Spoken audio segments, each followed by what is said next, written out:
एक बार एक किसान था। वो बहुत ही मेहनती और बुद्धिमान था।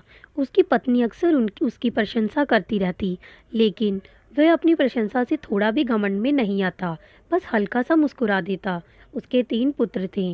तीनों पुत्र आपस में एक दूसरे से खुद को बेहतर बेहतर कहते रहते, जिसे देखकर उसकी माँ यानी किसान की पत्नी बहुत दुखी होती। वह अपने घर वालों को हमेशा उनकी शिकायत करती रहती, परंतु किसान बहुत ही बुद्धिमान था। वो एक पल में ही सभी कठिनाइयों का हल कर दिया करता था। समय बीता और उस किसान के बच्चे अब बड़े हो गए। तीनों पुत्र अब पढ़ लिख कर किसी न किसी नौकरी में लग चुका था, लेकिन किसान अभी भी किसानी करता था, जो कि उसका पुश्तैनी काम था। किसान अब बूढ़ा हो चुका था। अब उससे यह किसानी का काम नहीं होता था। उसने अपने बच्चों को यह काम करने के लिए बोला, तो तीनों ही यह किसानी करने के लिए तैयार हो गए। परंतु उन तीनों पुत्रों ने अपने पिता से यह शर्त रखी कि उनको पहले यह बताना होगा कि हम तीनों में से सर्वश्रेष्ठ कौन है।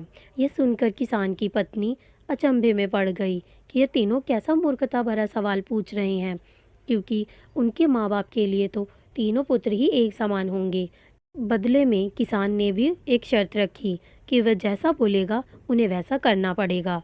क्या आपको पता है कि किसान ने अपने बेटों के आगे क्या शर्त रखी? तो कमेंट करें। तो वो भी आसानी से मान गए। किसान ने कहा कि मैं आपको कल एक काम दूंगा, और वो काम आपने पूरे 1 महीने तक करना होगा, और उसका परिणाम आपको महीना खत्म होते ही मुझे अगले ही दिन बताना होगा। जिसका परिणाम मुझे ठीक लगेगा, मैं उसे सबसे महान, समझदार और गुणवान घोषित कर दूंगा। यह सुनकर तीनों के तीनों बहुत खुश हुए, क्योंकि जिसके कारण वे बचपन से एक दूसरे से मारा मारी कर रहे थे, अब उनका परिणाम आने वाला था।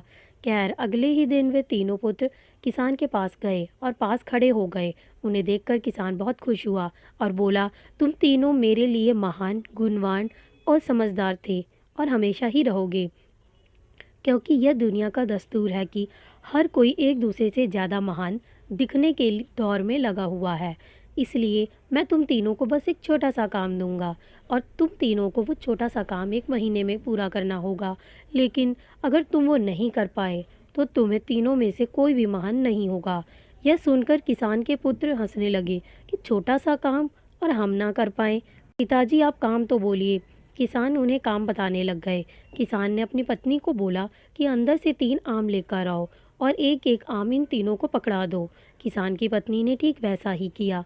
जैसे ही एक एक आम उन लड़कों को पकड़ाया और उन्होंने अपने झोले में डाल लिया, और पूछने लगे कि पिताजी, इस आम का हम क्या करें? उनके पिता ने जवाब दिया, मैं यह आम तुम तीनों को खाने के लिए दे रहा हूँ। आपको यह आम खाना है, पर वहाँ खाना है जहाँ आपको कोई ना देख रहा हो। यह सुनकर उसके बेटे जोर से हंसने लगे, लेकिन उनमें से एक बोला, पिताजी, आपको यह कैसे मालूम पड़ेगा कि हमने ये आम वहीं पर खाया है जहाँ हमें कोई नहीं देख रहा था?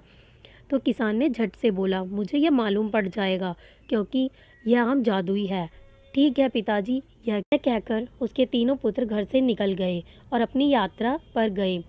तीनों के तीनों यहाँ वहाँ भटकते, बहुत भटकते, और ठीक महीने बाद किसान के पास गए और आकर खड़े हो गए। यह देखकर किसान की पत्नी सोचने लग गई कि ये क्या बताएंगे ये तीनों के तीनों। किसान ने अपने पुत्र से पूछा, तुमने आम कहाँ खाया? उसने कहा, हाँ पिताजी, मैं बहुत भटका, लेकिन मुझे एक नदी मिली। मैं उस नदी के साथ साथ चलता गया। आगे बहुत ही घना जंगल शुरू हो गया।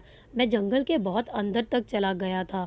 वहाँ मुझे ना कोई जंगली जानवर मिला और ना ही कोई इंसान। पिताजी, वहाँ तो कोई पक्षी भी नहीं था। मैंने अपना आम निकाला और खा लिया। उसके पिताजी ने कहा, ठीक है बेटा।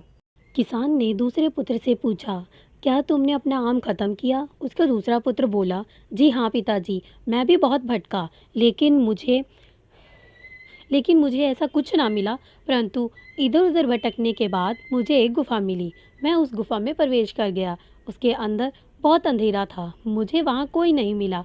ठीक वहीं पर मैंने अपना आम निकाला और खा लिया। किसान ने कहा, ठीक है। किसान ने अब तीसरे पुत्र से पूछा, क्या तुमने अपना आम खाया? उसके तीसरे पुत्र ने कहा, नहीं पिताजी, मैं अपना आम नहीं खा पाया। यह सुनकर बाकी के दोनों पुत्र जोर से हंसने लग गए। लेकिन किसान ने उस तीसरे पुत्र से ना खाने का कारण पूछा। उसने बताया कि पिताजी, मैं जहाँ भी जाता मुझे ऐसा लगता कि मुझे कोई ना कोई देख रहा है। मैं जंगल में गया, वहाँ मुझे पेड़ देख रहे थे। खुले में गया तो आसमान मुझे देख रहा था, और नदी में गया तो पानी मुझे देख रहा था। गुफा में गया, वहाँ अंधेरा मुझे देख रहा था। पिताजी, मुझे माफ़ कीजिए, मैं आपका ये छोटा सा काम नहीं कर पाया, परंतु मैं जहाँ जहाँ पर गया मुझे कोई ना कोई देख रहा था।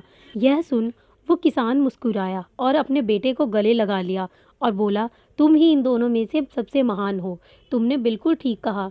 हम जहाँ हम जहाँ जहाँ भी गए हैं, हमें कोई ना कोई वहाँ देख रहा होता है। अक्सर उस परमात्मा की निगाहें हम पे हमेशा होती हैं, वो चाहे पेड़ के रूप में हो, चाहे पानी में, या अंधेरे के रूप में। लोग अक्सर गलत काम लोगों को धोखा यह समझ के देते हैं कि शायद उन्हें कोई नहीं देख रहा, परंतु ऐसा नहीं होता। उन्हें कोई ना कोई ज़रूर देख रहा होता है, और परमात्मा किसी न किसी रूप में वहाँ विराजमान होता है। तुम ही सबसे बुद्धिमान हो और सबसे महान हो। यह सुनकर बाकी दोनों पुत्र शांत हो गए। अगर आपको हमारी ये वीडियो पसंद आई तो हमारे चैनल को सब्सक्राइब करें और वीडियो को लाइक करें।